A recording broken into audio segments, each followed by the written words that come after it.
안녕하세요. 경희서당의 강경희입니다.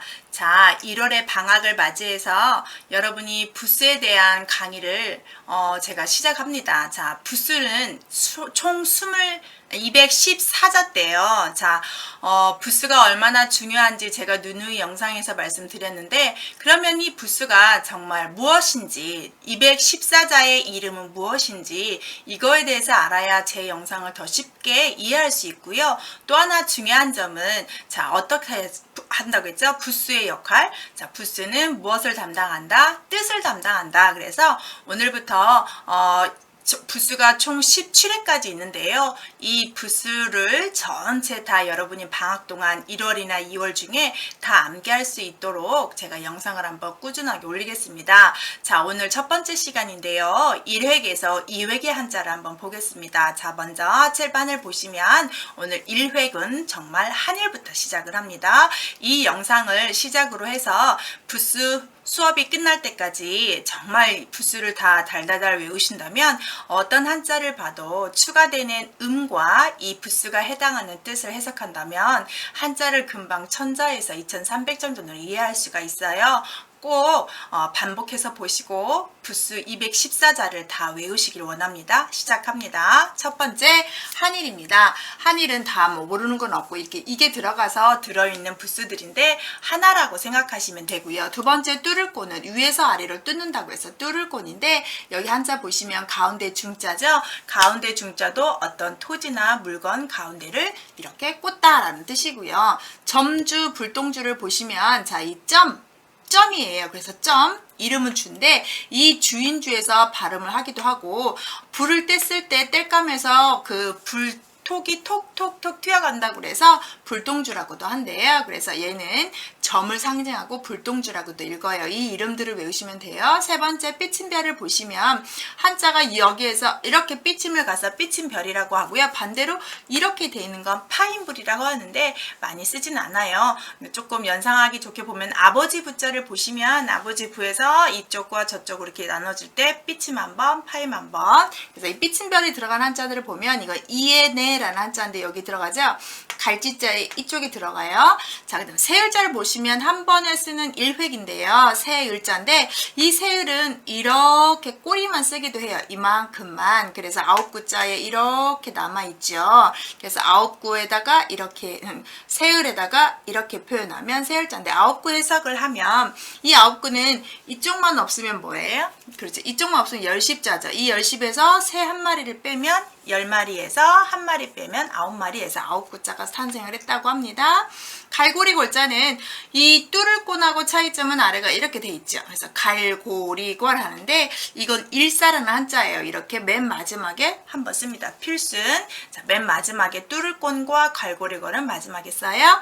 두이자 보시면 한일 다음에 두인데요. 이 두이가 들어간 한자 보면 이렇게 샵이라고 있는데 우물 정자예요.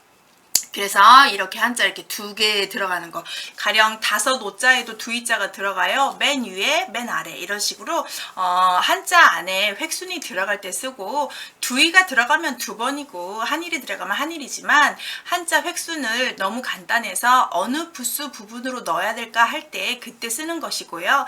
획순이 낮을수록 부수하고 연관지어서 뜻을 연상하기보다는 획순 때문에 그렇게 되나 보다 이렇게 하시면 될 것 같아요. 자, 1획 보시면 한일, 뚫을곤, 점주, 불동주, 삐침별, 세을, 갈고리, 걸까지가 1획이고요.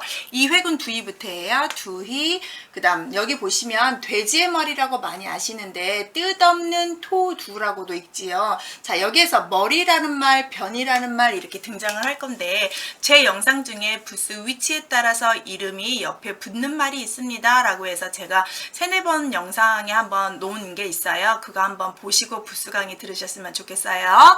자, 뜻없는 토들을 보시면 맨 위에 머리인데 이게 돼지 해자예요. 그래서 돼지 해자의 윗부분에서 돼지해 머리라고 쓰지만 이게 들어가서 돼지하고 관련된 한자는 하나도 없고요. 돼지 해자 하나밖에 없고요. 뜻없는 토두라는 말 뜻이 없이 머리두 위쪽에 위치하는데 굳이 뜻을 둔다면 머리를 상징하시면 되겠습니다. 그래서 맨 위에 오는 한자들은 얘는 위에 머리라는 뜻을 가질 가능성이 많다. 이렇게 이해하시면 되고요. 그냥 사람인자는 이렇게 쓰는데 사람인이 옆으로 이렇게 쓰죠. 그래서 얘는 사람인이라고 있지만 얘는 뭐라고 불러요? 사람인 변. 왼쪽에 왔을 때 변이라는 명칭 붙인다고 했습니다. 가령 그러면 사람인이나 사람인 변이 들어가면 다 무엇과 관련되는 거예요? 그렇죠. 사람하고 관련되는 한자랍니다. 그 다음 어진 사람인 발은 사람인자를 변형시킨 건데 어진 사람인 발이라고 명칭을 하는데 아래쪽에 왔을 때 써요. 그래서 이게 맏형자잖아요. 형자 아랫부분에 사람이라는 뜻을 갖지만 아랫부분에 왔을 때 모양이 변해서 이것도 부수로 취급을 하고요. 사람이라는 뜻이에요. 들립자는 사람이라고 틀리죠. 획수는 이거부터 이렇게 쓰는데 들어가다고요. 이 한자를 보시면 집이에요. 그 다음에 이렇게 들어가기 때문에 안내란 집 안으로 들어가다 문 안으로 들어가다 해서 안내자에도 이렇게 들립이 들어가는 겁니다. 그래서 들립이 들어가면 다 뭐랑 관계냐? 들어가다 안으로 가져오다 이런 식으로 쓰는 한자가 된다고 유추할 수 있고요. 8팔자를 보시면 자 사람인 들립 8팔 구분하셔야 되고요. 8개라는 뜻인데 우리 손가락을 보시면 이렇게 4개가 있어요. 이 4개를 이렇게 뒤집어서 쓴 한자가 되겠습니다. 그래서 8, 8 이렇게 되고 이 8팔이 위로 가면 이렇게 떨어져 쓰고요. 위로 가면 이렇게 쓰고요. 그 다음에 아래로 와도 이렇게 쓸 수 있어요. 그 다음에 이거 위에 오는 8팔은 모아서도 쓸 수 있고요. 그래서 이건 공평할 공자고 여섯 육자인데 8팔은 아래도 올 수 있고 위로도 갈 수 있다는 거. 그 다음에 8팔은 원래 8개도 되지만 똑같이 나누다라는 뜻이었어서 나누다라고 해석할 때가 많습니다. 가령 예를 설명해 보면 이것도 다음 시간에 배울 부수인데요. 나라는 뜻이에요. 나. 그 다음 위에 옆에 나누다라고 해서 나의 것을 공평하게 4개씩 나누다 해서 이건 공평할 공자가 되는 겁니다. 그래서 이 한자들을 보시고 8팔은 이런 의미로 쓰는구나. 모양은 이렇게 되는구나. 이렇게 이해를 하시는데요. 자, 부수 강의는 제가 이렇게 명칭을 214개를 여러분이 아셔야 되는데 이렇게 하고 끝나는 것이 아니라 부수를 종류별로 또 나누어서 집이면 집, 동물이면 동물, 사람이 하는 행동이면 행동 이런 걸로 나누어서 한번 복습을 한 후에 그 다음 구체적으로 많이 쓰는 부수들 가령 제가 앞에서도 하고 왔던 것처럼 육다롤이 들어간다든지 다롤이 들어간다든지 아니면 병을 상징한다든지 사람이 들어간다든지 또 집을 상징한다든지 이런 부수들이 있잖아요. 그럼 너무 많은 글자들은 다시 파트를 나누어서 꾸준하게 영상을 올릴게요. 그런데 왜 부수를 하냐면 정말 한일부터 부수가 뭔지를 이해하셔야 그것을 이해하기 때문에 방학 특강으로 부수 강의를 하고 있습니다. 오늘은 첫 시간으로 1획에서 2획을 한번 해봤고요. 자, 1획하고 2획은 획순이 적은 만큼 상당히 쉽습니다. 자, 복습 한번 하고 마무리하겠습니다. 한일, 뚜를꽃, 점주, 불똥주, 삐친별, 새을, 갈고리궐, 두이, 뜻없는 토두, 사람인 변, 어진 사람인, 들립, 8팔.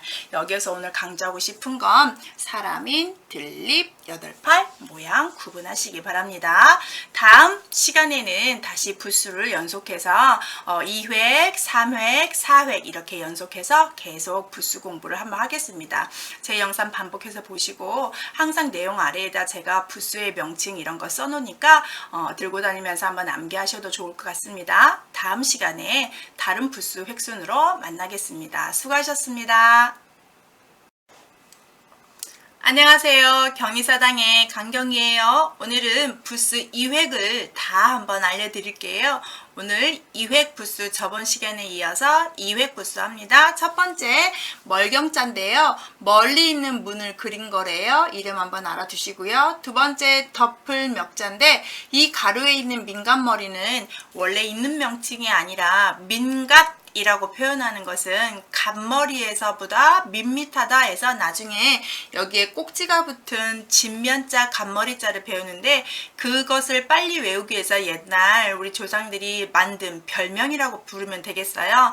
그렇지만 민간머리로 외우게 되면 이 한자가 들어가는 한자들을 해석할 수가 없어요. 부쓰는 뜻이기 때문에. 그래서 얘는 뭔가를 덮어 있을 때만 쓰는 한자이기 때문에 덮을명으로 외우시기를 권합니다. 세 번째 얼음빙자인데 원래 얼음빙이 있지만 우리가 흔히 이수변이라고 하죠. 삼수변은 3개인데 이건 2개여서 이수, 변은 왼쪽이 왔기 때문에 이것도 이수변 외우기는 편하지만 이수하고 상관이 하나도 없는 거기 때문에 얼음이라고 외우셔야 됩니다. 세 번째 안석괴는 옛날에 비고 있던 게 대감집들 가면 보료 딱 깔아놓고 팔걸이 하는 책상에 책 보고 팔걸이 하는 비계 있죠? 그런 걸 안석이라고 하는데 그 모양을 본뜬 한자래요. 이게 들어간 한자들 같은 거 보면 무릎범자 같은 거 뭐 이렇게 테두리를 두르고 있는 한자들 많지는 않지만 그렇게 써요. 그 다음 입 벌릴 감은 입을 위쪽으로 입구가 위로 벌린 거에서 입 벌릴 감이라고 하고 위로 입이 터진 것 같다고 해서 위튼 입구 몸이라고 표현하는데 몸이라는 명칭은 사방을 둘러싸고 있을 때 쓰는 말이고요. 날출이나 흉활용자 같은 자에서 쓸 수 있는 한자입니다. 여기서 잠깐 날출 설명을 좀 하면 이게 입 벌릴 감자고요. 위에 쪽이 쌍날쳐자에서 초목 땅에서 입을 벌리니 새싹이 나오고 있네 해서 나온다 해서 나올출이라고 합니다. 매산 2개가 아니고요. 그 다음 칼도와 뒤에 있는 칼도의 변형자인데 이건 칼도를 표현하고 여기에서는 선칼도방이라고 해서 칼이 쓴 것 같다라고 해서 선칼도방이랑 똑같은 칼을 뜻하고요. 이게 모양이 변한 것 뿐이에요. 힘력자는 칼도하고 조심해야 되죠. 위에 삐쳐나면 힘력이고요. 힘력이 들어가면 다 힘쓰다가 됩니다. 가령 약간 생각해보면 산의 남자 보시면 위에 밭전과 아래 힘력이잖아요. 밭에서 힘쓰는 남자 이렇게 해석이 되니까. 그 다음 쌀포인데 먹는 쌀이 아니라 포장한다는 뜻이고 몸이라는 말은 한자를 다 감싸고 있는 테두리 한자예요. 그래서 진짜 쌀포처럼 이렇게 생겼대요. 그 다음 비수비자를 보시면 짧은 칼을 상징하고요. 숟가락 모양처럼 생겨서 숟가락비라고 하는데 이 한자 같은 경우 보시면 죽을 사자에 들어가 있잖아요. 그래서 비수는 짧은 칼이에요. 백순이 이외긴 한자들의 부수를 하고 계시는데요. 이 부수는 뜻을 담당하기 때문에 별명을 외우지 마시고 원뜻을 외우십니다.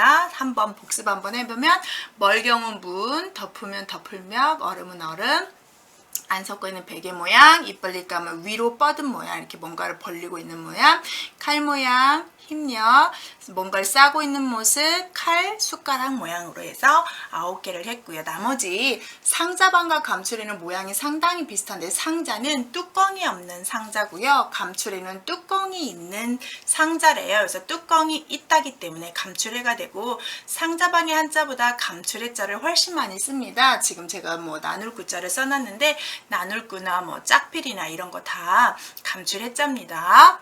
열십은 열십을 다 모르는 사람은 없을 텐데 열십이 들어가면 부수에서는 어떻게 작용을 하냐면 많다로 됩니다. 많다. 그래서 쇠금 뒤에 열십이다. 그러면 쇠를 많이 손질해서 만드는 바늘이다 해서 바늘침 이런 식으로 열십이 들어가는 건 많다라는 한자예요. 그 다음 전복자는 거북이 모양에서 거북이를 세우고 거북이 등껍질인데 옛날에는 점을 볼 때 거북이 등에다가 죽은 거북이를 데려다가 등에다 불을 지려서 그 거북이 등이 타고 남은 재 모양으로 점을 쳤대요. 그래서 그 뒤로부터 전복은 이렇게 쓰고 있고요. 병부절이라는 말은 임금이 신하에게 전쟁을 갔다 오라고 표현을 할 때 그 사람이 임금이 보낸 사람인지 첩자인지 증표를 줘야 되잖아요. 그래서 증표 하나를 이렇게 있으면 똑 쪼개서 임금 하나 갖고 신하 하나 가져서 갔다 오라고 증표를 주는 거예요. 그래서 신하가 갖는 쪽을 이쪽이라고 하고요. 임금이 갖는 쪽은 이 반대쪽이에요. 그래서 신하가 갖는 거 그래서 병사가 신표 부절을 갖는다 해서 병부절이고요. 이렇게 도장인자 뒷부분에 이렇게 쓰는 한자인데 얘는 반드시 딱 내리기도 하지만 구부리기도 해요. 그래서 이 별명이 또 무릎마디 절이라고 무릎을 꿇고 있는 사람 모양처럼 생겼다 해서 그렇게 쓰기도 합니다. 일단 이름은 임금과 신하가 나누어 갖는 병부라는 뜻이에요. 그 다음 언덕한이나 굴바이엄, 미너모 이름이 3가지가 있는데 옛날 동굴에서 살았을 때 있는 언덕을 상징하시면 되고요. 여기다가 점을 붙이면 집이 되고요. 이렇게만 하면 언덕이라는 뜻이어서 그냥 야생에서 사는 바위, 동굴 이런 걸 상징하시면 되겠습니다. 그래서 언덕원 같은 거 쓸 때 여기다 흰백에 작을 써주는 언덕원 이런 말 할 때 쓸 수 있는 한자예요. 자, 점이 붙으면 집이 되고 이렇게만 쓰면 야생집이 되는 겁니다. 얘는 사사사를 마늘모로 아주 유명한데 마늘 쪽몽이처럼 생겼다고 했지만 마늘하고 관계된 한자는 한자도 없고요.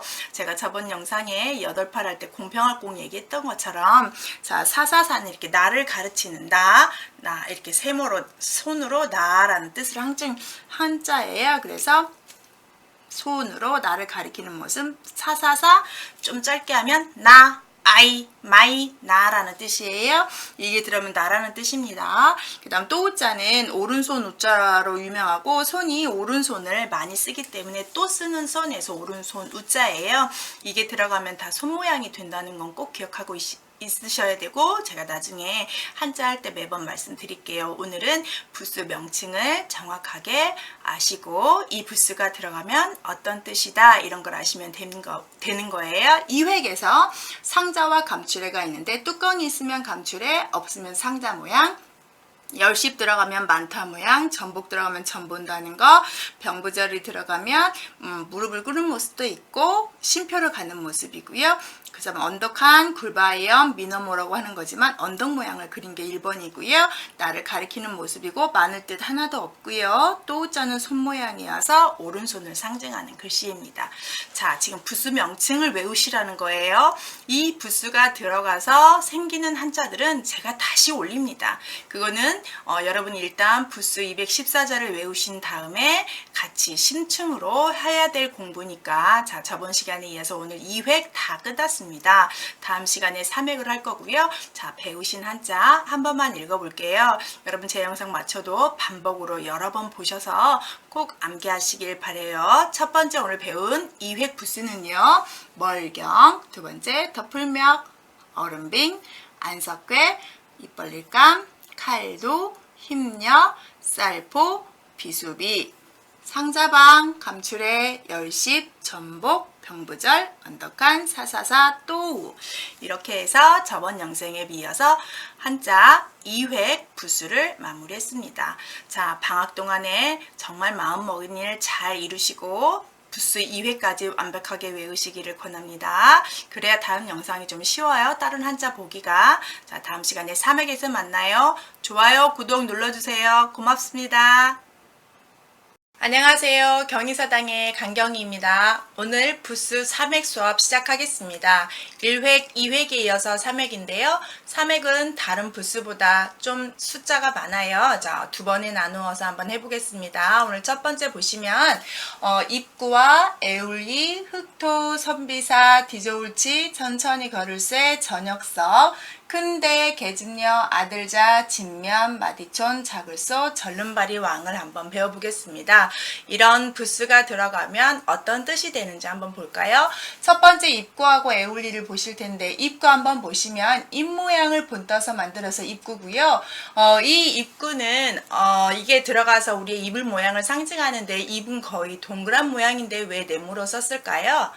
맞아요. 옛날에는 입 모양을 동그라미라고 잘 기록을 하였는데 기록하는 법이 발달하지 못하고 그것을 잘 그려놨다 해도 뒤에 있는 후손들이 그걸 네모로 봤다고 해요. 그리고 네모로 써야 쉽게 쓸 수 있었고요. 그래서 입 모양을 동그라미로 그렸으나 우리가 네모로 그리고도 입구라고 쓰고 있고요.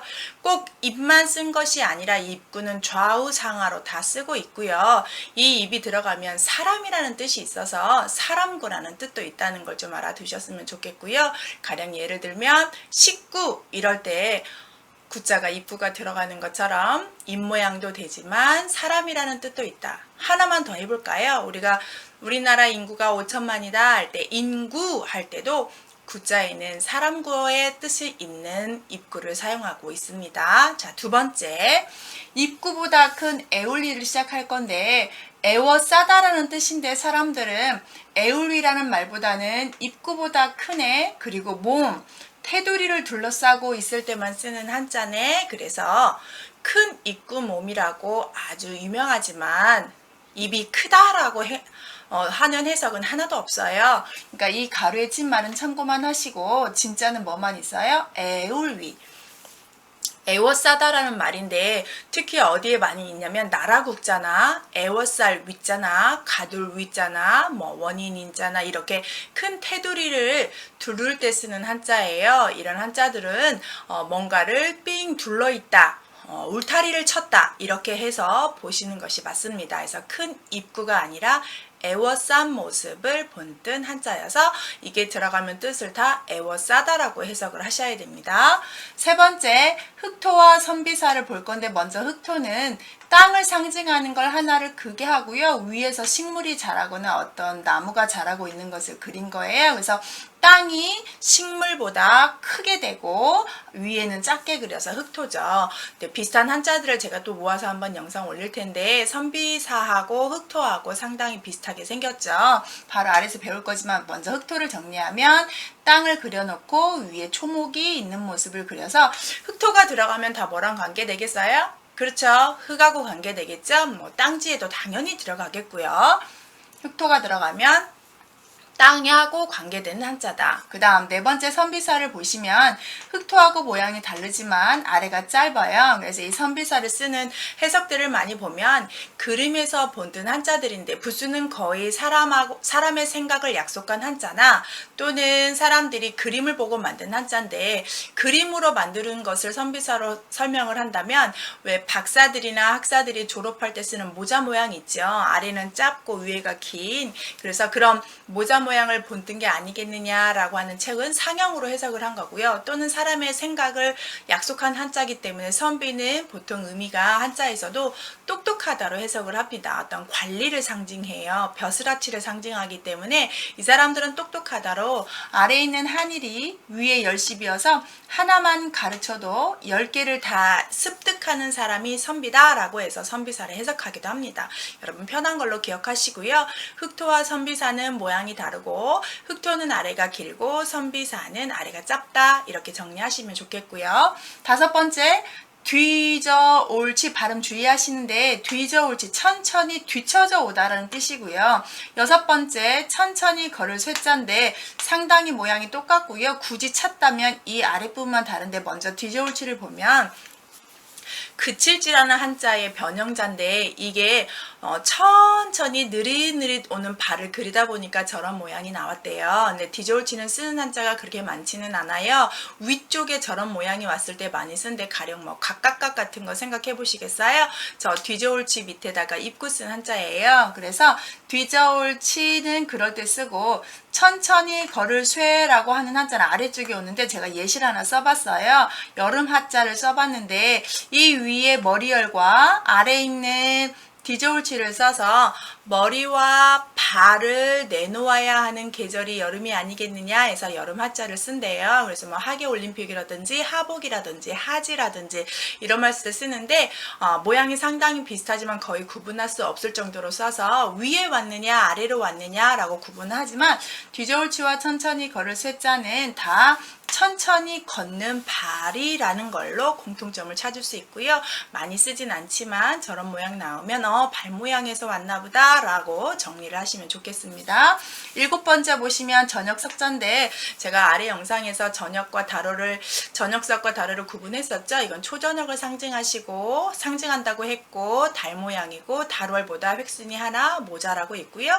이게 들어가면 다 저녁하고 관련돼요. 그래서 저녁석이 들어간 한자들 제가 좀 정리해놨습니다. 니까 아래 영상 참고하시기 바랍니다. 자, 삼획보수하고 있고요. 7개 배웠습니다. 첫 번째 입구, 애우리, 흑토, 선비사, 뒤저울치, 천천히 걸을새, 저녁석을 배웠고요. 여기에서 많이 쓰는 한자인데 여러분한테 강조하고 싶은 건 입구에 사람구자 있었고요. 애우리자는 큰 입구보다는 애워싸다가 있고 흑토와 선비사 구분하시길 바라고 이 말이 생소하긴 하지만 발 모양에서 왔다는 걸로 아시면 좋겠고 저녁석은 다로라고 구분하시면 좋겠습니다. 여덟 번째 큰 데는 사람이 대자로 이렇게 있는 모습을 써서 쓴 거고요. 우리가 뭐 강아지들이 쭉 뻗어 있으면 대자로 누웠다라고 할 때 큰데라는 표현이 있고, 이게 들어가면 다 크다라고 보시면 되고요. 큰데에다가 점 하나씩 들어가서 한자들이 달라지는 한자들이 있잖아요. 그래서 모양이 비슷한 한자에서 한번 정리해 드릴게요. 큰데가 들어가면 크다라는 뜻이다. 두 번째, 자, 9번째고요. 계집여자 보시면 계집인데 여자녀라고 해도 되고요. 여자가 다소곳하게 앉아있는 모습을 그린 한자라고 합니다. 그래서 손을 모으고 있는 여자 그림이라고 해요. 그래서 계집녀. 10번째 아들자자 보시면 아이가 갓 태어나서 강보에 쌓여있어 머리만 나오고 팔을 쭉 빼요. 그 다음에 아래쪽은 포대기로 싼 모습을 그려서 아들자라고 하고, 이게 들어가면 자녀하고 관계된 한자가 있고요. 특히 우리나라 말은 일제강점기를 거쳐서 일제말이 많이 잔재가 남아있는데, 우리가 뭐 자로 끝나는 말들은 거의 전미사처럼 아들자를 쓸 때는 아들자라고 해석하지 마시고 그냥 말을 만드는 전미사처럼 그냥 상용적으로 쓰는 자자가 많아요. 가령 뭐 액자 또는 뭐 모자 이런 식으로 쓰는 자자들이 상당히 많은데, 이 자자가 아들자의 뜻이긴 하지만 우리 언어 생활에서 전미사로 쓸 때도 있다. 이것도 참고 한번 하시고요. 그 다음 저번에 영상에 올린 뒷면이에요. 갓머리는 갓모양이라고 해서 외우기 좋게 만들었고, 진짜는 집을 상징하는 한자고, 이게 들어간 한자들은 여러분이 아래 영상에서 많이 보았으니까 반복해서 한번 보시면 좋겠습니다. 갓머리는 참고만 하시고 집이다 꼭 기억하시기 바래요. 자, 그 다음 마디촌자를 보시면 여기는 손 모양을 본뜬 한자인데, 한의원에 가서 진맥을 할 경우에 말이에요. 그래서 손을 놓고 이렇게 진맥을 하는 모습을 해서 이 손 마디 하나만 하게 되고요. 이 마디촌은 수학적으로 얘기하면 우리 손가락, 가운데 손가락 가운데 마디를 하기 때문에 이 가운데 마디 표현해서 3.3cm 정도 되는 길이라고 해요. 그래서 이 마디촌자는 조금이다 또는 이 길이를 꼭 지킨다 해서 법이라는 뜻도 있다고 합니다. 그래서 마디촌자가 들어가면 법이라는 뜻도 있다, 손을 하는 뜻도 있다라고 좀 기억을 하시면 좋겠고요. 또 이 법이라는 뜻 때문에 친인척 관계를 촌수 따지다 할 때 촌자에서 나와 2번 떨어지면 2촌, 3번 떨어지면 3촌, 나와 4개 떨어지면 4촌 이렇게 표현할 때도 촌수촌이라는 뜻도 있다는 거. 자, 마디촌은 쓰임이 상당히 많지요. 일단 손 모양에서 와서 손뜻 있고요. 지켜야 된다 해서 법뜻이 있어요. 그 다음에 이제 촌수라는 뜻도 있다라는 거, 또 길이라는 뜻도 있다는 거 알아두셨으면 좋겠습니다. 작을 소자를 보시면 가운데부터 쓰고요. 옆에에서 작다라는 뜻을 가지시면 되고요. 작을 소가 들어가면 다 작다, 조금이다 이런 뜻을 쓰고 혼자 쓸 때가 더 많습니다. 그 다음 14번 마지막 절름발이 왕도 발음이 좀 특이한데, 절름발이 발, 우리가 이획에서 어진 사람인 발을 배웠죠. 사람인 자가 아래로 오면 이렇게 쓰는데 이 한일만 빼면 어진 사람인 발이잖아요. 근데 사람이 걷기가 힘들거나 다치거나 그런 목발을 짚죠. 그래서 그 목발을 그려놓은 거라고 생각하시면 돼서 발을 쩔뚝쩔뚝 하는데 이런 한자가 들어간 한자 많지는 않아요. 그런데 이렇게 발이 정상이 아니면 정상인 사람처럼 해야 되니까 상당히 불편하잖아요. 그래서 더 열심히 노력을 해야 된다 해서 여기다가 점을 찍으면 더욱우라는 한자예요. 그래서 절름발이 왕자가 들어가고 점을 찍어서 더욱 우를 만든 한자로 만든 한자가 있는데, 이게 나아갈 취자예요. 앞에 서울경을 쓰고 더욱 우자를 써서 한양으로 더욱 진취적으로 나아가다 해서 나아갈 취할 때 쓰는 한자이기 때문에 많이 쓰진 않지만 정리만 한다면 발 모양이다, 발이 정상은 아니다 이렇게 좀 외우시면 편하지 않을까 싶습니다. 사맥부수가 상당히 많아서 두 번에 나누어서 하고 있는데요. 첫 번째 이제 1번에서 7번 배웠고 8번을 보시면 큰데 여자를 상징하는 여자, 아들을 상징해서 자녀를 상징하는 아들자, 그 다음에 갓머리가 아닌 집 모양, 마디촌 손과 법을 상징하는 한자, 작다라는 한자, 절름발이랑 발 모양을 상징하는 한자입니다. 그래서 이 작을소 같은 경우도 뭐 작은 돌멩이를 3개 넣었다라고 설명하는 책들도 많이 있고요. 자, 부수의 공부는요, 이렇게 명칭을 정확히 알아서 이 부수가 들어갔을 때 어떤 뜻이었느냐 이거를 지금 공부하려고 배우고 있어요. 많이 익숙한 쉬운 한자도 있지만 저런 것도 있었구나 라고 이해하시면서 가볍게 들어주시면 좋겠습니다. 다음 시간에 사맥을 더 연결해서 하겠습니다. 여러분 공부하실 때 도움이 되셨다면 좋아요, 구독 부탁드리고요. 다음 시간에 만나요. 수고하셨어요.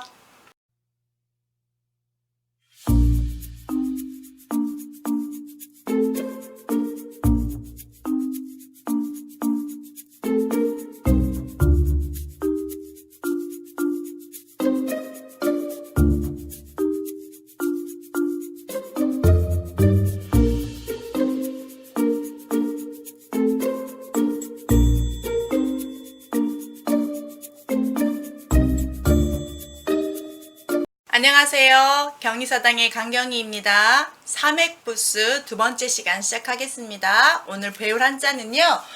주검시, 쌍날철, 매산, 내천, 장인공, 몸기, 수건검, 방패간, 자글요, 지범, 길게 거르린, 손 맞잡을 공자입니다.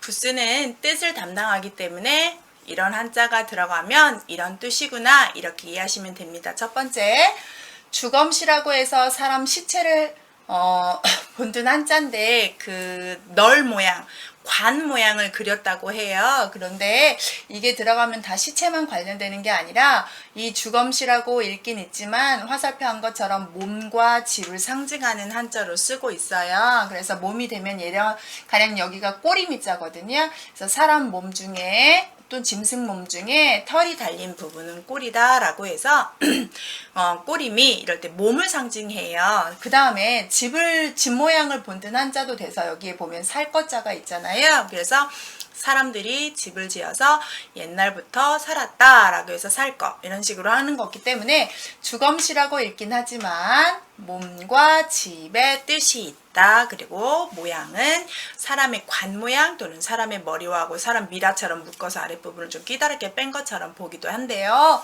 그래서 주검시라고 읽고요. 이런 뜻 있다. 엄이라고 붙이는 한자는 제가 부스 위치에 따라서 명칭 변한다는 영상 올렸잖아요. 기조 부분에. 그래서 윗부분과 왼쪽을 가리기 때문에 엄이라고 하고요. 굳이 안 붙이고 그냥 주검시 이렇게 하셔도 돼요. 근데 한자를 공부하다 보면 진짜 주검시에 한자가 있어서 우리가 죽은 몸을 시체라고 할 때 시자가 있는데 그럴 때는 이 주검시 밑에 죽을자를 집어넣으면 주검시자가 되겠지요. 지금 배우시는 한자는 부수입니다. 두 번째 쌍날철자는 싹이 이렇게 하나만 있던데 이 모양은 이 쌍날철을 두 개 쓰면 풀초가 되죠. 그래서 쌍 모양의 에서 오는 한자고요. 싹이 하나밖에 없는 아주 어린 싹이 되는데 한자 모양에서 왼손 모양을 본뜬 한자에서 왼손자라고 있긴 하지만 손이라고 표현하는 한자 해석도 있고 싹이라고 하는 해석도 있기 때문에 이 쌍날 철자는 잘 보시면 좋겠고요. 개인적으로 저는 쌍날 철자가 조금 더 좀 설득력이 더 있는 것 같아요. 왜냐하면 손을 상징하는 한자 오른손은 오른손 우자에서 한번 쓰고 있는데 가령 제가 한번 써보면 오른손은 이렇게 써요. 그래서 이런 손 모양이라면 그러면 왼손 모양은 어떻게 되냐 이렇게 되지 않느냐. 그래서 얘를 왼손자라고 읽긴 하는데 한자에서 손 모양은 거의 이걸 쓰고요. 얘는 왼손자로 그냥 상징하기 있기 때문에 왼손자로 쓸 때는 모양이 좀 어떻게 변하냐면 이렇게 변해서 써요. 그래서 얘는 그냥 오른손으로는 이걸 쓰고 왼손을 이렇게 쓰기 때문에 쌍날철로 통일해서 이해하시면 좋을 것 같아요. 그래서 이 쌍날철자를 약간 좀 구체적으로 한 번만 더 설명하면 날출자 있죠. 제가 입 벌릴 감이라는 부수에서 말씀드린 것처럼 입 벌릴 감을 하고 그 위에다 쌍날철을 넣으면 날출자가 되잖아요. 그래서 새싹으로 보시는 것이 조금 더 논리적인 것 같아요. 세 번째, 쌍날철에서 아랫부분만 없어진 모양처럼 보이지만 뾰족뾰족한 산 모양을 본뜬 한자여서 한글이 매산이나 매산이라고 해서 산 모양을 본뜬 한자예요. 그래서 이게 들어가면 다 뭐랑 관련돼요? 그렇죠. 산하고 관련된 한자입니다. 네 번째는 내천이고 진짜 내천이 이렇게 쓰는데 옛날에는 계곡이 꾸불꾸불 흘렀다고 해서 이렇게 쓰는데 이것도 어른들이 개미 허리 모양처럼 생겼다 해서 썼다고 하는데 정말 참고로 저는 현미경으로만 봐야 개미 허리가 보였을 텐데 이런 말을 지어냈다는 것 자체도 참 우습기도 하고 신기하기도 해요. 개미하고 관련된 한자 하나도 없습니다. 내천 물이에요. 그래서 여기를 예시를 보면 이거 고울 주자 할 때 주자인데요.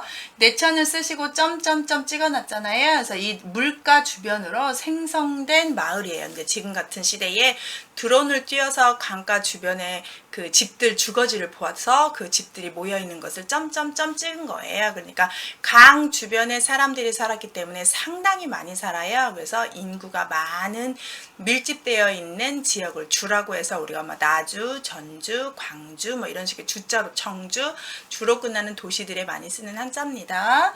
그다음 장인공은 기술자를 뜻하는 공자인데요. 이 장인 기술자들은 정말 정확하게 일을 하기 위해서 자를 가지고 다닌대요. 그래서 그 자 모양을 본뜬 한자에서 자예요. 근데 이 자를 작은 것도 있고 큰 것도 있기 때문에 큰 자는 손잡이가 필요해서 여기에다가 손잡이 모양을 그렸대요. 그래서 이건 큰 자라는 뜻이고 정말 장인공자가 이렇게 들어가 있는데 어디에 들어있어요? 클 거자의 장인공에? 클 거의 장인공이 어디에 들어있어요? 여러분 잘 보세요. 어디에 들어있나요? 이건 손잡이고요. 나머지가 장인공인데 장인공이 되려면 여기 부분이 있어야 되잖아요. 근데 거기가 없어진 거예요.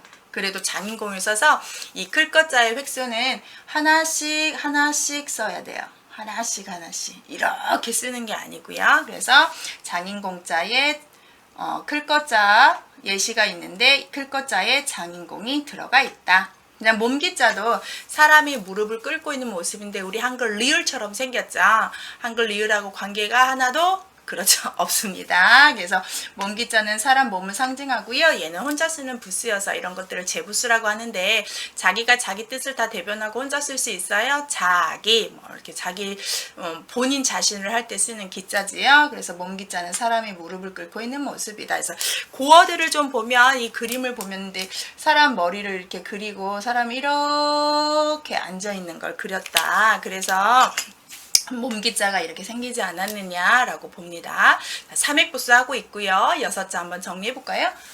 사람의 모양을 본따서 주검시, 그 다음 쌍 모양의 쌍날철, 산 모양이면 매산, 냇물 흐름 모르면 내천, 기술자들이 가지고 다니는 자 장인공, 사람이 구부리고 있는 모습 몸기 이렇게 보시면 돼요. 그다음 7번째 수건건인데 수건이 딱 욕실에 걸려있는 모습으로 보시면 좋고 꼭 수건이 아니라 천, 비단, 명주 이런 우리의 옷감을 상징하는 한자고요. 그래서 여기 아래 자리석자를 써놨는데요. 아래다가 수건건을 집어넣어서 사람들이 이렇게 방석같이 깔고 있는 이렇게 깔려 있다는 건 앉는 자리구나 해서 자리석, 미리 맡아놓은 자리면 예약석, 앉아서 갑시다 해서 좌석 이렇게 쓰는 한자가 되겠고요. 방패가는 방패 모양을 본뜬 한자인데 위에가 짧아야 되고요. 예시에 제가 평평할 평을 썼지만 방패간하고 평평할 평을 굳이 좀 연관을 짓자면 방패 겉모양이 좀 평평하고 단단하고 밋밋하지 않았느냐 이렇게 본다면 말은 되겠지만 원래 평평할 평하고 방패간은 관계가 없어요. 다만 평평할 평자에 모양이 방패간이 있어서 그 부수에 넣어준 것 뿐이고요. 이 평평할 평자는 저울대를 이렇게 놓고 저울추가 무게가 평평하게 이룬 것을 그렸다라고 하고 어떤 책은 논에 가면 개구리밥이라고 우리가 부르는 부평초 잎이 평평하게 퍼져 있는 걸 그린 게 아니냐라고 하는 책도 있는데 저는 첫 번째 해석의 저울추와 무게가 평균대에 딱 평형을 이룬 모습이 아닌가라는 저는 그걸로 조금 더 논리 정연한 설명이 아닌가 싶어요. 그래서 이 평평할 평자는 저울대 모양인데 방패간하고는 관계가 없지만 이렇게 관계가 없어도 모양 비슷하면 붓으로 넣는 경우가 있기 때문에 좀 보여주기 위해서 썼습니다. 작을 요자는 아래다가 점 3개를 쓰면 실사자가 되는데 그 자가 아니에요. 이 작을 요자는 작은 아이가 즉 아직 태어나지 않은 어린아이가 엄마 뱃속에 있는 걸 그렸다고 해요. 그래서 뱃속에 있을 때 태어날 때는 머리가 아래로 내려오지만 아직 머리가 내려오지 않고 머리 위에 아래 몸통이 엄마 뱃속 아래쪽을 향하고 있는 어린아이 즉 진짜 어린아이 중에 태어나지 않은 뱃속의 아이를 그려서 이게 들어가면 작다 아주 힘이 약하다 이런 뜻으로 써서 작은 아이들이 다니는 유치원 할 때 유자예요. 어릴 유자. 그래서 작은 힘 이렇게 썼잖아요. 그래서 작을 요자. 3획이니까 획순이 한 번, 두 번, 세 번 이렇게 쓰는 겁니다. 한 번에 연결하지 않고 세모를 한 번, 두 번, 세 번 이렇게요. 지범자를 쓰시면 우리가 2획에서 언덕음을 배웠잖아요. 언덕은 그냥 동굴. 바위를 파서 만든 집이라면 이제 정말 잘 지은 집이에요.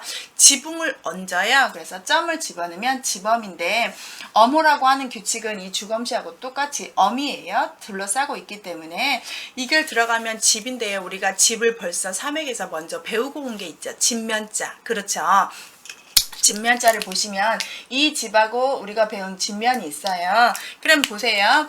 얘도 집이고 얘도 집인데 차이점이 있는데 중요한 차이예요. 이 집은 작은 집이고요. 이 집은 큰 집이에요. 사이즈가 틀려요. 다시 한번 이건 개인적인 작은 집이고 이건 큰 집이어서 이게 들어가면 관공서나 좋은 집들, 큰 집들을 상징하는데 가령 가게점자 한자를 보면 가게라는 집이 보통 집보다 크다가 상식적이잖아요. 작은 가게도 있지만 뭐 보통 가게는 보통 사는 집보다 크다 해서 큰 집을 사지하고요. 이거 넓을 광자도 아래 누를 황자를 써서 누런 황토가 깔린 큰 마당에 집을 지었다고 해서 큰 집을 뜻합니다. 우리가 뭐 시청, 도청, 군청 할 때 관청, 청청을 써도 이 한자의 부수를 쓰는 것처럼 자, 이 집이 들어가면 큰 집, 이 집이 들어가면 작은 집. 다만 이 점점이 들어가야 집이에요. 집 지붕을 그렸기 때문이라고 합니다.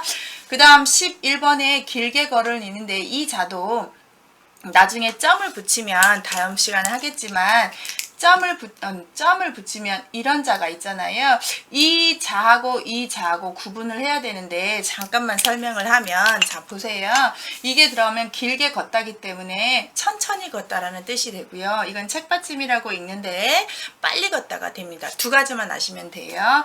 얘는 천천히, 얘는 빨리 걷는 모습을 그린 한자고요. 우리가 흔히 길게 걸은 인보다 민책받침이라는 말을 많이 알고 밋밋한 책받침이다 라고 하고요. 얘는 책받침이라고 읽죠. 그래서 밋밋한 이 점이 없는 책받침, 얘는 점이 있으니까 책받침. 이 책받침이라는 말은 나중에 제가 이 부스할 때 말씀을 잠깐 드리겠지만 시험시험 갈착이라는 한자가 변형이 되면서 착받침인데 그 착받침이라는 말이 변형이 돼서 책받침이라고 부르고 있답니다. 그래서 일단 이런 부수는 책받침인데 점 없어져서 민책받침이 유명하긴 하지만 진짜는 길게 걸을 일이고 천천히 걷다게 되기 때문에 예시를 보면 세울건이 있지요. 세울건 천천히 걷다, 천천히 뭔가를 이루어 가다. 그러면 여기 위에 보시면 붓을 이렇게 손으로 들고 있는 모습의 분율자인데요.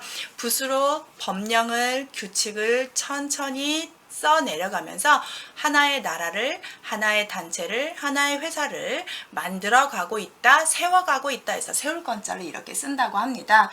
천천히 뭔가 이루어갈 때 쓰는 한자예요. 그 다음 마지막 손 맞잡을 공인데요. 수무립발이라고도 유명하지만 열십자가 두 개 있어서 수무립이라고 하는데 이거는 빨리 외우기 위해서 그런 거고 손을 맞잡은 모습이 이렇게 손을 딱 잡고 있는 모습이에요. 희롱할 농자가 예신데 임금왕자 아래 손을 잡자잖아요.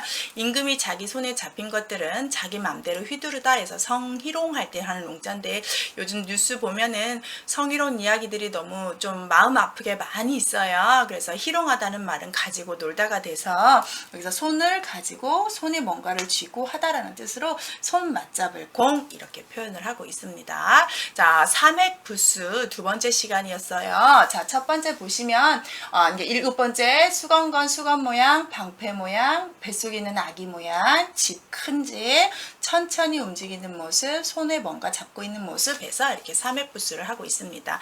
여러분이 오늘 배울 한자는 이렇게 총 12개고요. 삼획부수에서 상당히 좀 중요한 부분을 했으니까 영상 반복해서 보시고요. 궁금한 점 있으면 댓글 달아주세요. 좋아요, 구독 부탁드립니다. 다음 시간에 또 만나요.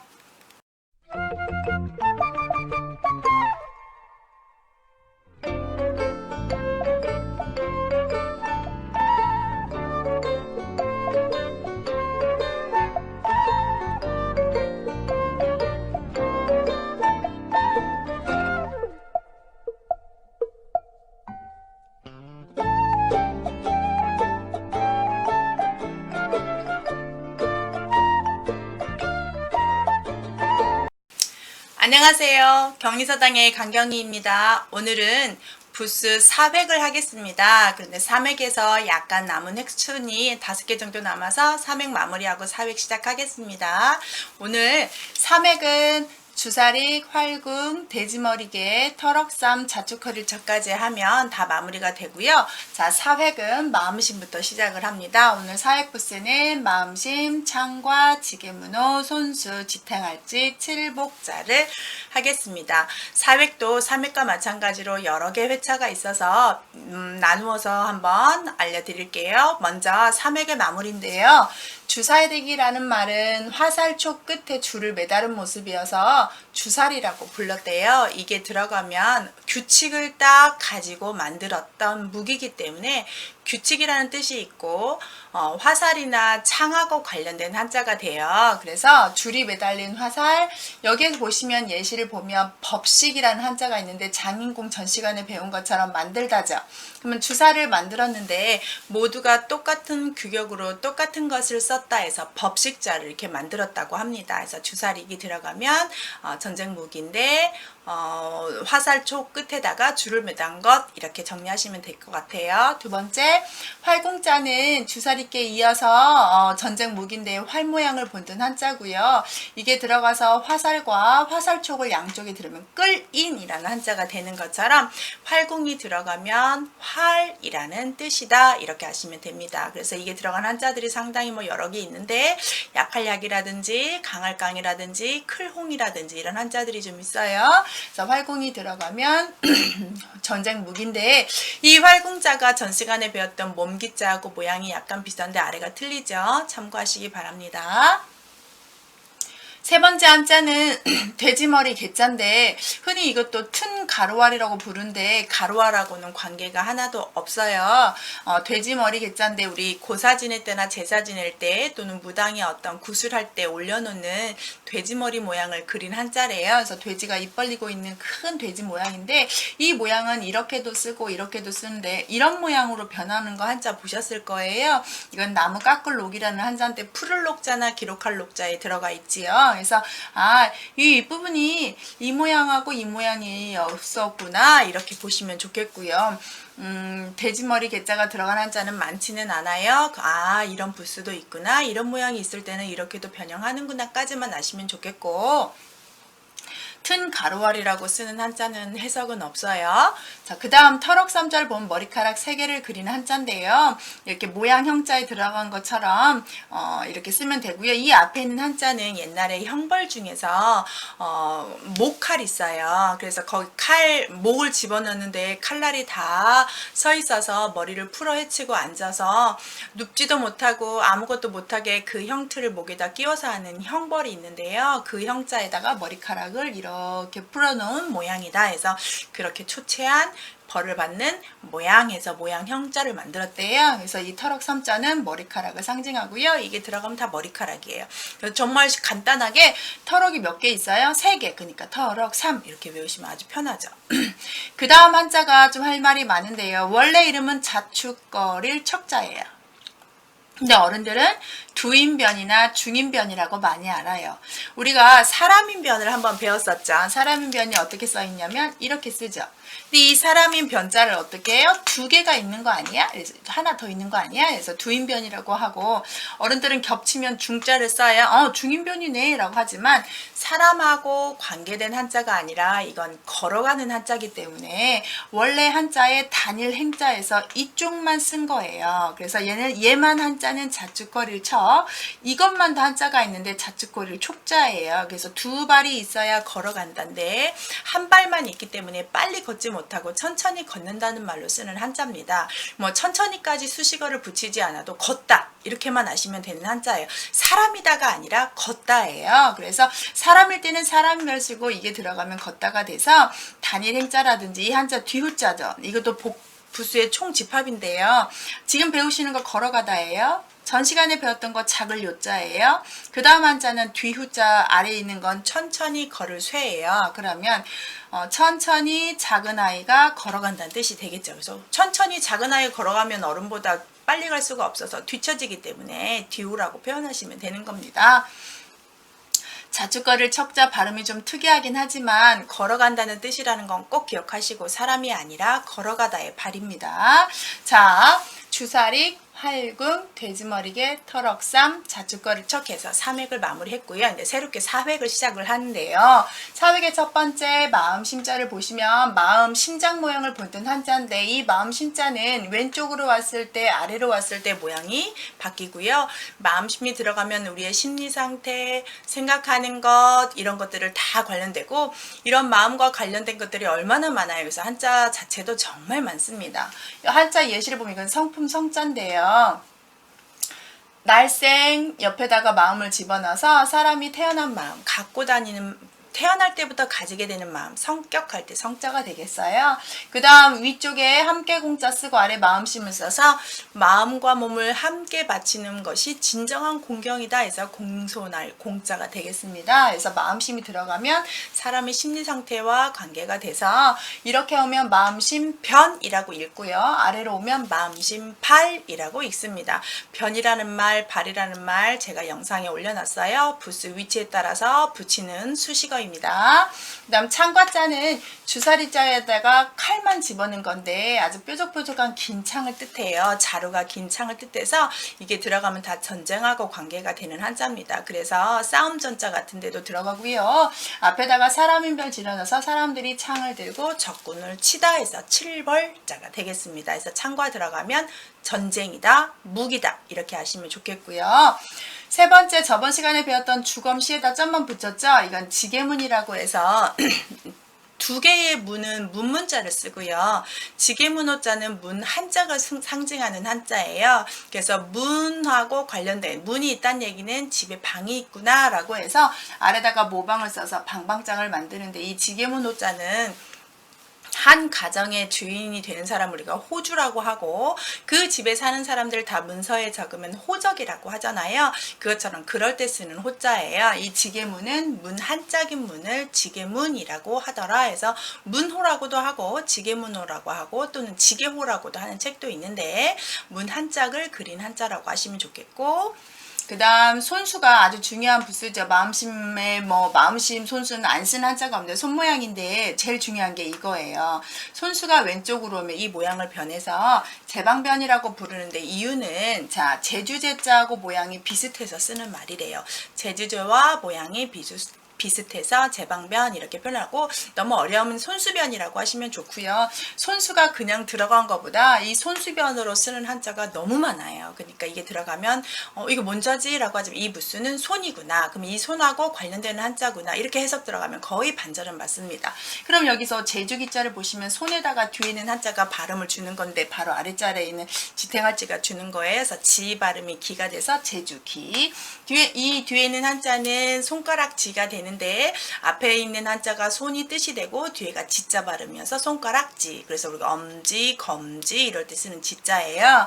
자, 손수는 옆으로 오면 변해서 손수변으로 변하는 자가 있고 모두 손하고 관계되는 해석으로 해야 된다. 이거 하나만 꼭 부수에서 알아두시고요. 손수는 쓰임이 많기 때문에 제가 한번 나눠서 설명하면서 영상 한번 올릴게요. 지탱할 지자도요. 아랫부분에 있는 한자는 손 모양이라고 했어요. 우리가 2획에서 제가 또 우자 때 손 모양 그렸고 손 한번 다시 그릴게요. 이 모양이 이쪽 모양이 이렇게 온 거고 하나 남는 것이 이렇게 온 거예요. 그래서 이 한자는 손 모양이고 위에다가 나무 막대기를 딱 이렇게 들고 있어서 자기 몸을 지탱해주는 지팡이처럼 지탱해주고 있다. 그래서 지탱할지를 쓰면 되겠습니다. 그 다음 마지막 이 열십자가 한쪽이 빠졌죠. 그래서 손에다가 막대기를 들고 치단데 이런 지휘봉을 뜻하거나 회초리를 뜻하게 하는 한자에서 이게 들어가면 때리다라는 관계가 돼요. 뭐라고 관계된다고요? 때리다. 꼭 기억하셔야 됩니다. 때리다라는 한자인데 자 아랫부분에 손 뒤에 위에 있는 막대기인데 이거는 한자가 그대로 오지 않고 이자로 변형을 해버려요. 거의 오는 위치가 오른쪽이다 보니까 그래서 등그럴문이라고 사람들이 붙이는데 자, 이 말씀을 좀 설명할게요. 손에다 막대기를 들고 칠복자인데 때리다라는 뜻인데 사람들이 등그럴문이라고 하는 이유는 우리가 이 모양으로 쓰면 그럴문자처럼 보여요. 그래서 언뜻 봤더니 그럴문하고 비슷하게 생겼네. 그러면 그럴문자랑 등 같을 등 같나보다 해서 등그럴문이라고 불러요. 둥그럴문이 아니고 등그럴문자입니다. 그럴문과 같은 모양이다. 근데 그럴문하고 관계되는 한자가 있을까요? 없을까요? 하나도 없어요. 그냥 모양이 그래서 그런 거고 얘가 붙이는 이름 때리다. 때리다만 아시면 좋겠어요. 그래서 이 가르칠 교자를 보시면 앞에가 효도효자의 변형자고요. 뒤에가 회초리를 뜻해서 부모한테 함부로 하거나 바르게 못하는 불효자가 있다면 때리면서라도 가르쳐야 되지 않겠느냐라고 해서 가르치기를 이렇게 만든데요. 여러분이 꼭 아실 것은 이게 원래 때리다라는 한자지만 이 모양으로 꼭 변형도 쓰고 해석은 똑같이 때리다라고 한다. 모양을 어른들이 등 그럴문이라고 하지만 그럴문하고는 관계된 한자는 하나도 없다. 이렇게 정리를 하시면 좋겠습니다. 자, 오늘 3획 마무리하고 4획을 정리했습니다. 제가 오늘 강조하고 싶은 것들이 상당히 많은데요. 주사릭에서 칠보까지 영상 반복해서 보시고 많이 쓰는 부수들이 많아요. 마음씨라든지 손수라든지 칠복자라든지 이런 중요한 부수들은 꼭 기억하고 있다가 부수는 뜻을 담당합니다. 이걸 알지 못하면 읽을 수가 없고 뜻을 해석할 수가 없으니까 꼭 기억하시기 바래요. 다음 시간에 만나겠습니다. 구독 부탁드려요. 수고했어요.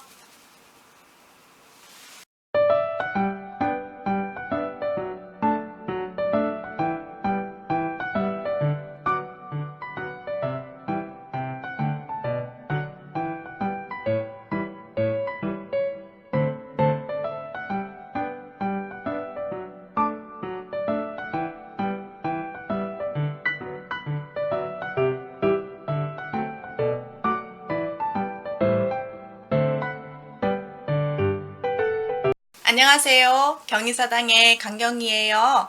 오늘은 사획부수를 한번 다시 집중해서 한번 해보겠습니다. 한번 칠판 보실까요?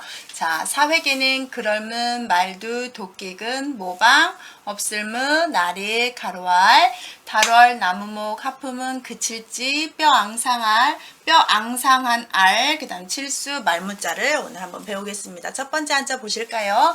그럴문자는 우리 신체에 무늬를 새겨놓은 모습에서 그럴문에서 우리 몸에 새기면 문신이라고 하고 글씨를 문자라고 하는 것처럼 사람들이 기록해놓은 글씨 모양을 본떠서 한 한자래요. 그래서 그럴문 하면 글문자예요. 그래서 그 글자를 상징하는 한자다. 사람의 몸에다 글씨를 했다는 이 모양을 잘 보시면 상형자인데 이 돼지머리 개자라고 우리 그 돼지의 머리라고 했는데 뜻없는 터도 머리 모양이에요. 머리.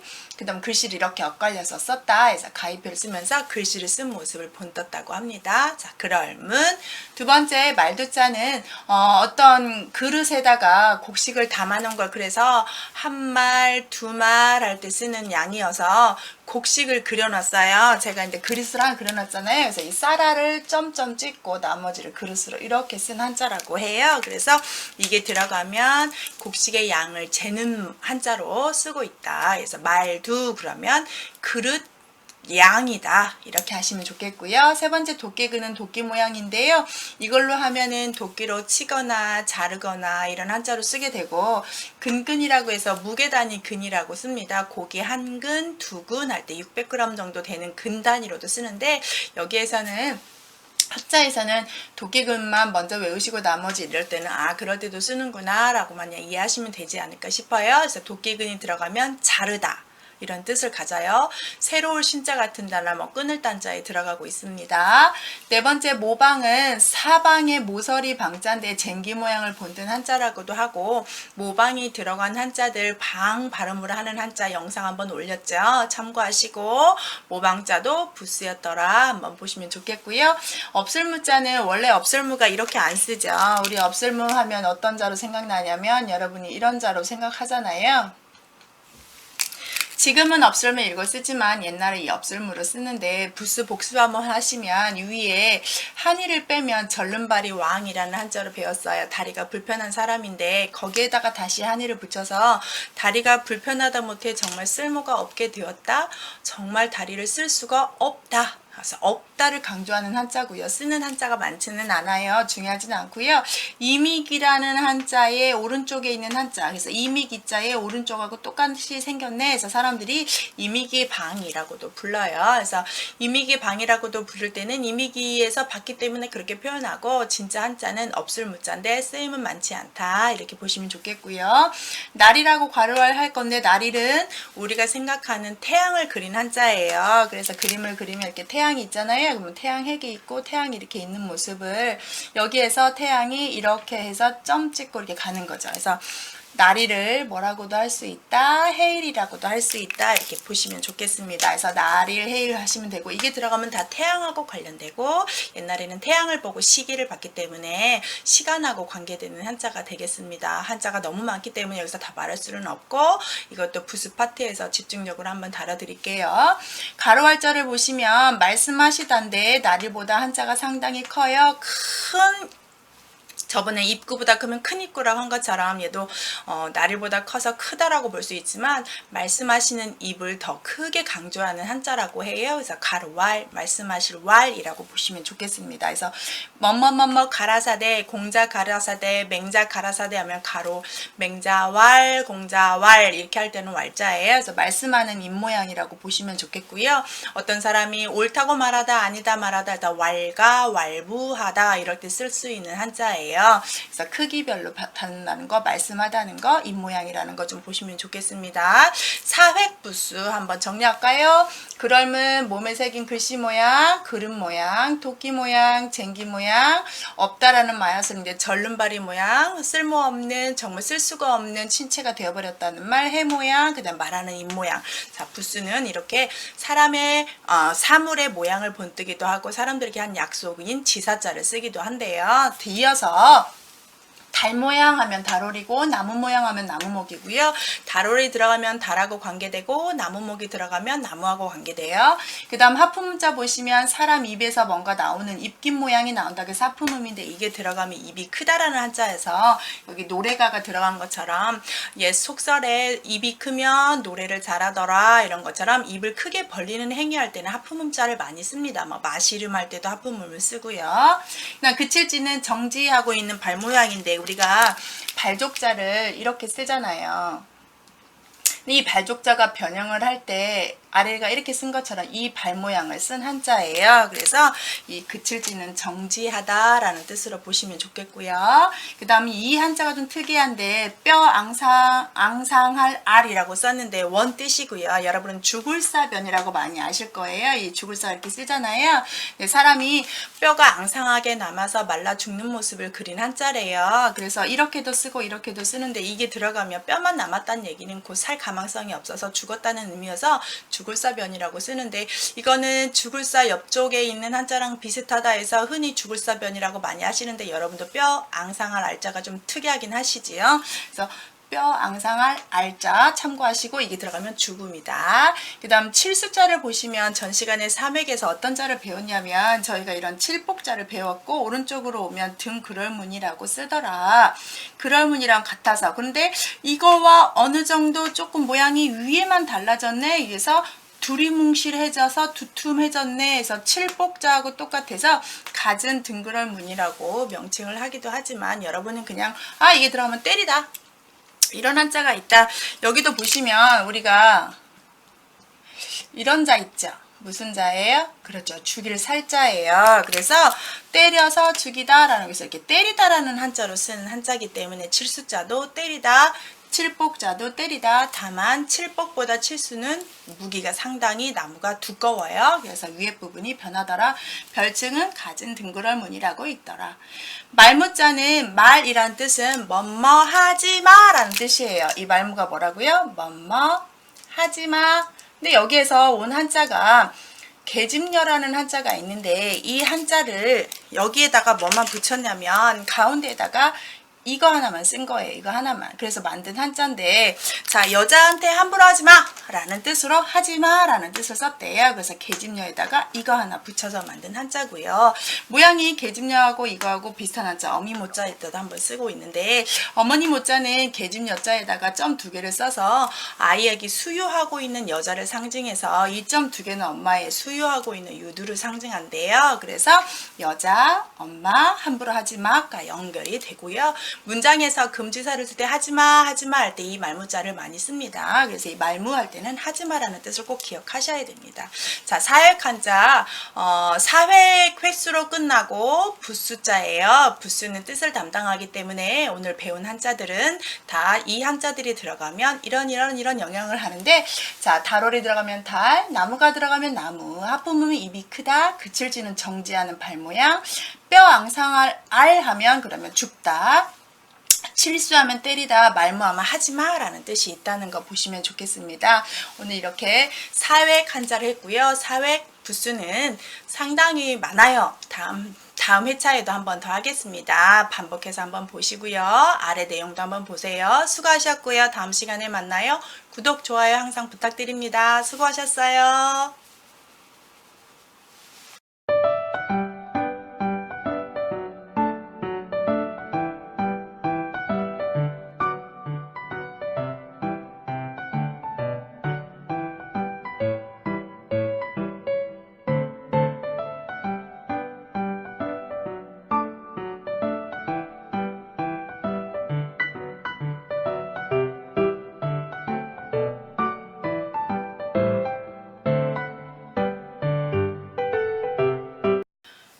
안녕하세요. 경희서당의 강경입니다. 오늘은 부스 4회계 세 번째 시간이에요.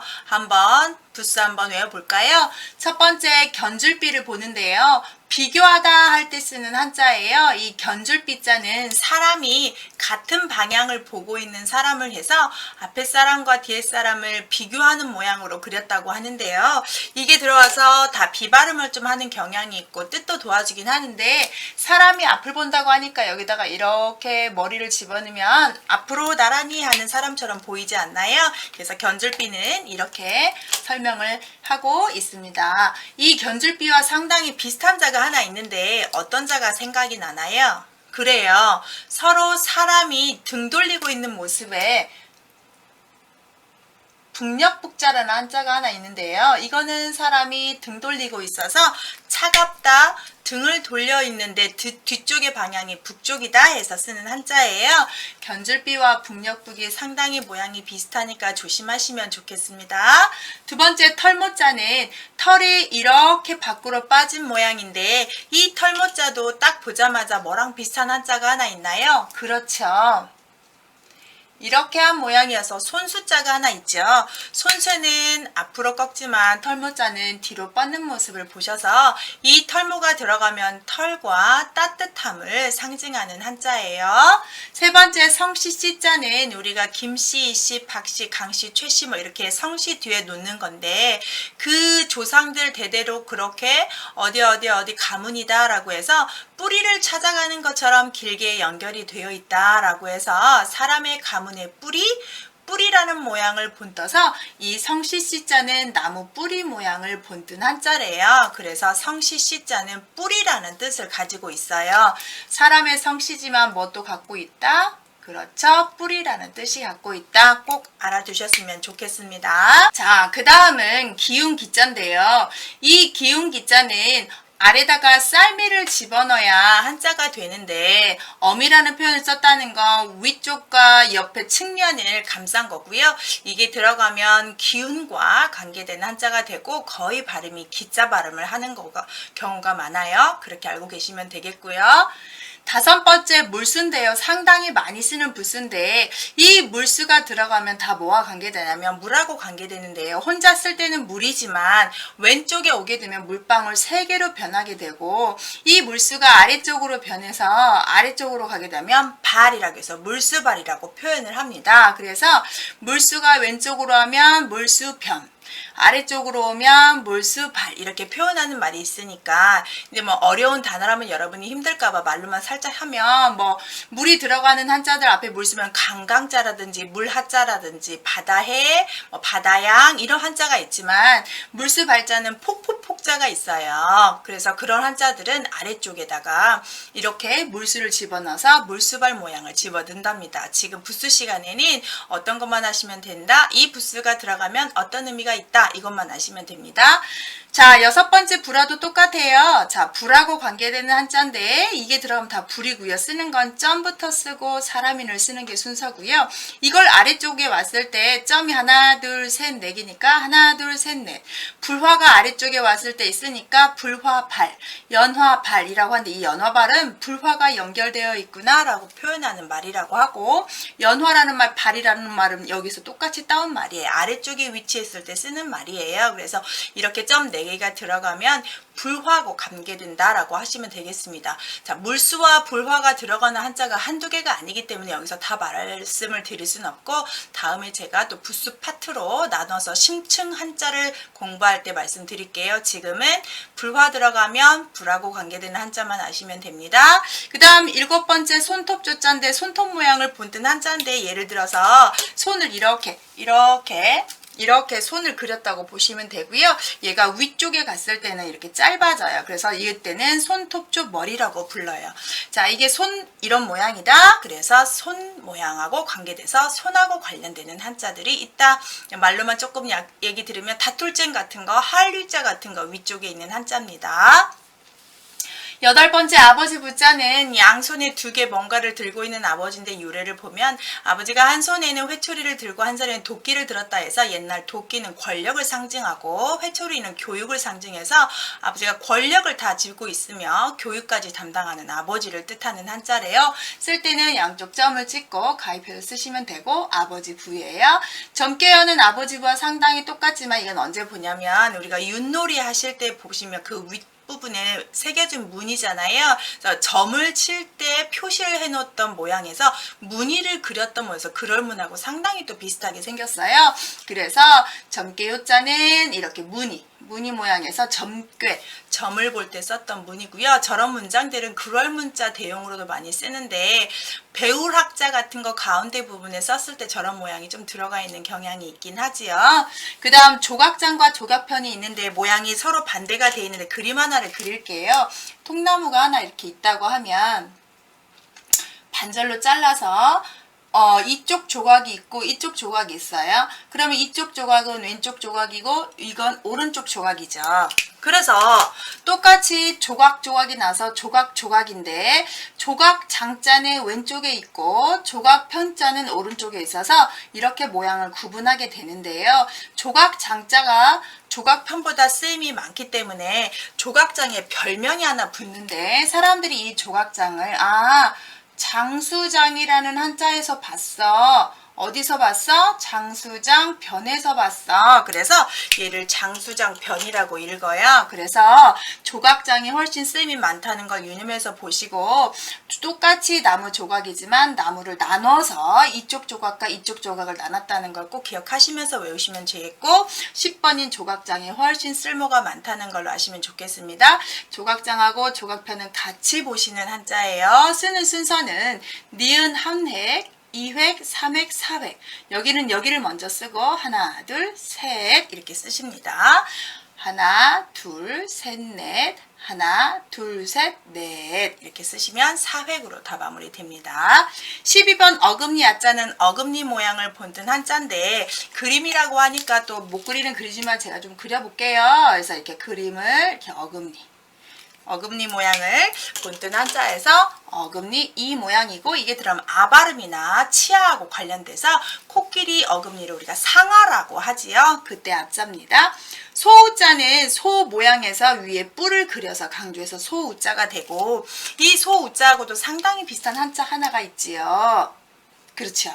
얘를 나도라고 하는데 얘는 소하고 아주 많이 닮은 말띠 오자예요. 제가 모양이 비슷한 한자에서 매번 말씀드렸는데 소우와 나도는 구분을 하시고 원래 말 모양인데 말은 뿔이 없어서 위를 그리지 않고 소는 뿔이 있어서 해서 소를 그렸고요. 말이 천간지에서 낫을 관계되기 때문에 나도라고 불렀다고 합니다. 마지막 개견은요. 이것도 비슷한 한자에서 제가 개견 큰데 구분했듯이 이때 이 점은 개 어디를 상징한다고 했죠? 복습인데 그렇죠. 귀를 상징한다고 했습니다. 그래서 개가 들어가면 다 개와 관련된 한자인데 이 개견이 옆으로 오면 모양을 이렇게 써요. 쓰는 순서는 이렇게 쓰는데 개견이 옆으로 왔을 때는 명칭을 좀 바꾼다고 합니다. 개사슴 록변이고요. 우리가 욕설을 할 때 제일 듣기 싫은 욕 또는 흔하게 하는 욕 중에 개로 시작해서 하는 욕설이 많아요. 그래서 한자에서도 이 개견자가 옆에 붙게 되면 상당히 껄끄럽고 듣기 싫고 낮은 하찮은 해석을 하게 돼요. 가령 미칠광자를 보시면 이건 한번 써볼게요. 미칠광자를 보면 여기 옆에다가 개견을 쓰고 임금왕을 쓰게 되면 이게 미칠광자예요. 그래서 임금이 뭐처럼 개처럼 현명하지 못하다, 미쳤다 라고 해서 미칠 광란 뭐 이럴 때 쓰는 한자인데요. 이렇게 개견이 들어가는 한자들은 좀 뜻이 많이 좋지는 않다 이렇게 의미를 하시면 부수는 뜻을 담당하기 때문에 유추하기가 좀 편합니다. 자, 오늘은 사획의 세 번째 시간이었고요. 이 부수들이 들어가면 이런 뜻을 담당한다를 꼭 머리에 유념하시고 오늘 배운 거 한번 읽어보고 마무리하겠습니다. 견줄비, 덜모, 성시씨, 기운기염, 물수, 불화, 손톱조, 아버지부, 점괘호, 조각장, 조각편, 어금니야, 소우, 개견 이렇게 배우셨습니다. 부스마다의 별칭이 있는 거 참고하시고요. 꼭 반복해서 여러 번 보시면 여러분에게 많이 유익합니다. 좋아요, 구독 부탁드려요. 다음 시간에 만나요.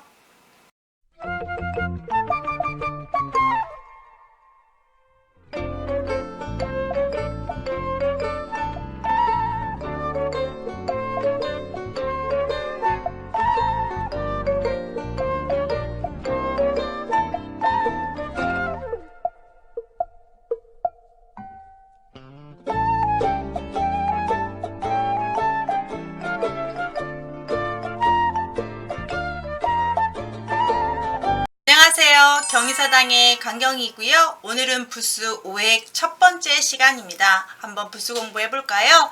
첫 번째 거물 현자를 보시면 이 거물 현자는 검정색을 상징하는 한자가 아니고 하늘이 검게 보이는 것을 상징하는 한자라고 합니다. 사물이 검정색을 할 때는 거물 흑자를 쓰고 어떤 하늘이 좀 거무스름하게 보일 때는 이 거물 현자를 쓰고요. 이 한자가 들어가는 한자들은 발음을 현을 한다거나 검정색이라는 말을 활용해서 하시면 되겠습니다. 두 번째, 구술옥자가 중요한데요. 구술옥은 임금왕이랑 비슷하지만 여기에 점을 붙여서 구술이 하나씩 이렇게 연결되는 구술선을 쓰는데 이 점은 구술을 끼고 난 다음에 나머지 점이에요. 그런데 여기 옆에 있는 것들이 아주 중요한데 얘는 구술옥변이라고 있는데 우리가 보면 뭐처럼 보여요? 임금왕처럼 보이죠. 임금왕처럼 보이지만 다 무엇하고 관계되냐면 구술옥하고 관계돼요. 여기서 참고로 임금왕은 어떤 부수로 활용하는 한자가 드뭅니다. 왕은 왕 자체로 존재가 있고 고유한 명사로 쓰기 때문에 우리가 한자에서 임금왕처럼 보이는 것들은 다 구술옥이라고 보셔도 무관합니다. 그래서 구술옥자가 다른 한자와 결합할 때는 점을 놓고 간다. 이건 꼭 기억하시기 바랍니다. 세 번째, 오이과자는 전 시간에 배웠던 손톱조와 상당히 모양이 비슷한데 이쪽 부분이 차이가 납니다. 이게 바로 오이를 상징하는 한자인데요. 오이 넝쿨에서 오이 하나가 달려있는 걸 그림화했다고 해요. 이 오이과가 들어가면 오이과와 우리가 호박과 박과에 들어가는 한자인데요. 급수가 올라가게 되면 표주박이라든지 바가지라든지 이렇게 한자를 쓸 때 쓰는 한자에 오이과가 들어가요.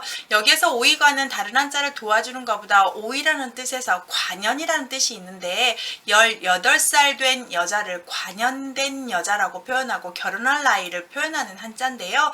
그때 이 오이과자에 8팔이 2개가 들어가 있다고 해요. 하나 둘 해서 8팔, 하나 둘 해서 8팔 해서 8팔 더하기 8팔은 16, 8이 16에서 16살, 만 16살, 그냥 나이로 18살에서 관연은 옛날에는 조혼을 했기 때문에 18살 시집가기 좋은 여자라는 뜻을 갖고 있대요. 그래서 오이과자는 다른 자를 결합한 것보다 자기가 쓰는 한자가 있다는 걸 참고하시고요. 기와와자는 기와장 모양을 본뜬 한자서 이게 들어가면 기와와의 뜻도 있지만 기와장이 다 무너지다 해서 와해라는 말로 쓰기도 하지만 이 기와와자가 들어가는 건 사기 종류, 사기 그릇 종류에 들어가서 항아리라든지 사기 그릇이라든지 자기라든지 청자라든지 이런 한자가 들어갈 때 쓰는 한자예요. 그래서 기와와자는 기와장 모양을 그린 한자다. 참고로 부수는요 다 모양을 본뜬다거나 우리끼리 한 약속이에요. 즉 제가 육서법에서 말씀드린 한자가 만들어진 규칙 6가지에서 상형과 지사자로 이루어진 것들이 부수자라고 생각하시면 되고요. 또 하나 중요한 개념 항상 얘기하죠. 부수는 뜻을 담당합니다. 그럼 기와와자가 들어가면 어떤 거와 관련되겠어요? 그렇죠. 기와장, 도자기하고 관련된다는 거예요. 5번째 달감은 우리 혀 모양을 본뜬 한자인데 여기 끝에 혀 끝부분을 그려서 점을 찍은 건데 이제 하늘로 변한 건데 혀 끝에서는 단맛을 잘 느낀대요. 그래서 달감자를 써서 얘는 혼자 쓰는 부수, 제부수 역할을 많이 하죠. 그래서 고진감래라든지 달콤하다라는 말에서 감주라든지 해서 달감자는 혀 끝부분을 그림화한 한자입니다. 6번째 날생은 흙토에다가 새싹이 나고 있는 모습을 그린 건데요. 흙 위에 날생, 여기에서 이렇게 한자를 써서 자 새싹이 땅에서 나고 있다, 태어나고 있다 해서 날생, 우리가 태어난 날 생일, 이렇게 출생 이렇게 쓸 수 있는 한자고요. 얘가 들어가면 생과 성발음을 하면서 뜻도 도와주고 이름도 도와주는 한자 역할을 합니다. 그 다음 7번째 쓸용은 어떤 모양처럼 생겼나요? 보통 여러 가지 해설이 있지만 거북이 등 모양이라고 생각했다 해서 그 모양에서 본땄다 해서 거북이 등껍질 모양인데요. 거북이 등껍질 모양은 어떤 걸로 쓰느냐? 죽은 거북이는 전 볼 때 써요. 그래서 이 쓸용자는 거북이 등껍질 모양이어서 전 볼 때 쓰더라 해서 쓸용자고, 저 한자가 들어가면 발음도 도와주고 뜻도 도와주는 한자로 쓰고 있죠. 거북이 등껍질 모양을 좀 기억해 주세요. 자, 8번 밭전자는 반 모양이고요. 밭전자에 혹시 획순을 정확히 아시나요? 여러분 어떻게 쓰세요? 맨 처음에 제가 한번 써보면 여러분이 밭전을 쓸 때 하나, 둘 이렇게까지는 쓰죠. 그 다음에 어떻게 써요? 자, 하나, 둘 썼어요. 그 다음 보통 가로를 쓰는데 진짜 획수는 세로입니다. 그 다음에 가로 하는 게 진짜 필순이에요. 필순을 뭐 가로부터 써서 세로를 썼다 해서 틀린 건 아니지만 원 규칙은 세로부터래요. 왜 그러냐면 밭전자의 초서체를 쓰게 되면 테두리를 쓴 다음에 세로를 쓰고 가로액이 두 개가 연결이 돼요. 그래서 서체에서 근본 따서 필순을 쓰기 때문에 밭전자는 세로를 쓰고 가로를 쓰는 게 정석인데 사람들이 다 그걸 지키지 않고 가로부터 쓰는 사람이 많기 때문에 그렇게 강조하진 않지만 원칙이 있다는 걸 좀 말씀드립니다. 밭전이 들어가면 다 뭐하고 관계돼요? 그렇죠. 밭하고 관계되고 땅하고 관계됩니다. 그 다음 발소자인데 새롭죠. 이 발소자는 발족의 변형자인데요. 발 모양으로 생각하고 해석할 때도 발로 보시면 되는데 여기에 필필이라는 훈음이 붙는데 비단을 셀 때 비단 한 필, 비단 두 필 이렇게 할 때도 필필이라는 음을 사용해서 이 한자를 써서 한자로 표기했다고 합니다. 참고하세요. 이 발소가 들어가면 다 발하고 관계되고요. 한번 쓸 때 비단 셀 때 그렇게 필이라는 말로 바꿔 쓰기도 하다라는 참고하시면 좋겠고요. 자, 중요한 부스가 병들 역자예요. 원래 길어요. 병들어 누울 역자인데 너무 길기 때문에 병들역이라고 하는데 긴 훈음을 보다시피 병들어 누울 역이니까 아파서 누워있는 사람을 그린 거예요. 그래서 이렇게 침대에 누워있는 모습이고 옆에 보호자를 점점으로 사람인자를 변형시켜서 사람이 이렇게 누워있는 머리를 이불 덮고 침대에 누워있는 사람을 그림화했다고 해서 이게 들어가면 100% 다 병하고 관계돼서 암이라든지 병이라든지 뭐 여러 가지 전염병이라든지 다 쓸 수 있는 한자인데 한자가 너무 많기 때문에 병들역자가 들어간 한자들도 제가 부수별로 파트별로 계속 영상을 한번 올려드릴게요. 자, 병들역이 들어가면 병하고 관련된다 이것만 아시면 되겠습니다. 11번째 걸을 빠른 흔히 어른들은 필발머리라고 하는데 필발자의 위쪽이라고 해서 필발머리고 진짜 이렇게만 외우면 해석을 할 수가 없어요. 진짜는 걸어가는 발 모양인데 발을 이렇게 벌리고 서 있는 모습이고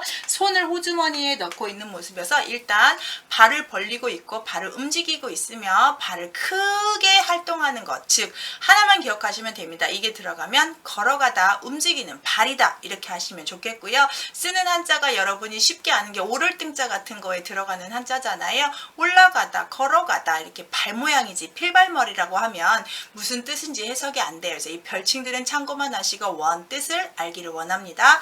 마지막 흰백자는 흰색을 뜻해서 태양빛이 환하게 비쳐서 이 점만 없으면 태양인 날일이니까 그렇게 하기도 하고 손톱에 하얀 무늬가 있는 손톱을 그린 거라고도 하고 여러 가지 뜻이 있지만 흰백자는 태양에서 오는 한자라고 하는 해석도 많기 때문에 여러분이 참고해서 흰백을 잘 외워주세요. 자, 오늘 5획 부수 첫 번째 시간이에요. 부수가 점점점 갈수록 재부수, 자기가 자기 역할을 하고 자기 음을 단독체로 쓰는 한자들이 상당히 많이 나와서 쉬운 듯 하면서도 어렵습니다. 영상 반복해서 보시고 오늘 배운 거 한번 읽어보고 마무리할게요. 자, 거무련, 구수록, 오이과, 기와와, 달감, 달생, 쓸용, 밭전, 발소, 병들역, 걸을발, 흰백. 자, 이런 부수들이 들어가면 이런 류의 뜻일 것이야 라고 예상하는 그런 의미 때문에 부수 배우시고 계십니다. 다음 시간에 5획 2부 해드릴게요. 수고하셨습니다.